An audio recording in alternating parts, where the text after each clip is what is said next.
नमस्कार, मी तन्वी आणि मी माझ्या मैत्रिणीला घेऊन चालले आहे ओझरला आपल्या बाप्पाच्या दर्शनाला.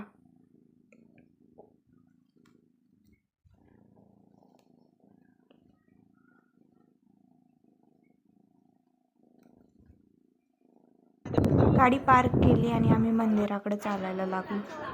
हे आपल्या मंदिराचं प्रवेशद्वार आहे.